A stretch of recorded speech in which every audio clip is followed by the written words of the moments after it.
you doing, young man? Can I offer you something to read about Jesus? Thank you. You know he's going to judge us someday. Oh, I know it. Do you think you're ready right now?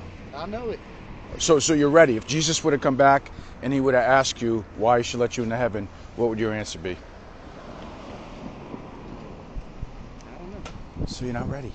That's fair point. Okay. So you know the good news in the Bible? Mm-hmm. Most people think the Bible is filled with rules. Mm-hmm. The rules in the Bible show us that we're sinners. That's the bad news.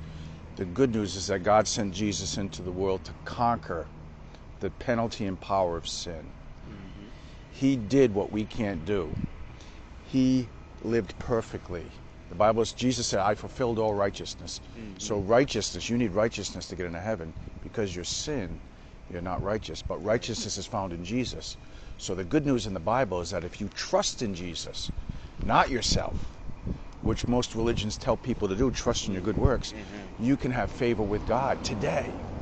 The Bible says if you confess with your mouth that Jesus is Lord and believe in your heart, inwardly, that God raised him from the dead, that he conquered the grave and conquered death and sin, you shall be saved, rescued from God's wrath.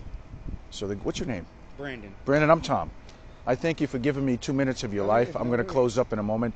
But the idea, Brandon, is you'll die, you'll be judged. You're guilty right now because you've broken the law of God. I'm guilty too, but somebody paid my debt. When someone pays your debt, and sin debt sends you to hell, you don't have to go to hell. And if the only two places you go to is to heaven or hell, if you trust in Jesus, God's guarantee is you'll be in heaven when you die.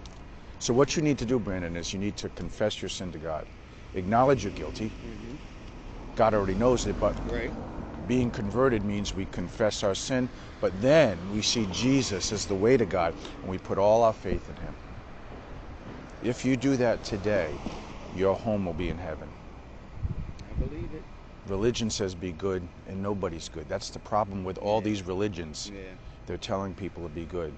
Biblical Christianity says no one's good but Jesus. Put your faith in him today. You'll be my brother, spiritual brother. We'll have a home in heaven, and we'll live eternity with God, where there's no more pain and tear and crying and suffering and death. That's the place people would like to live in, a world where there's no pain and suffering and death. But we need Jesus to experience that. So something to think about. That'll tell you why. It's not just knowledge about Jesus. It's trusting him. To know him means you have a relationship with him. And a relationship stops by trusting in someone. So, something to think about. Okay? God bless you. Yes, sir.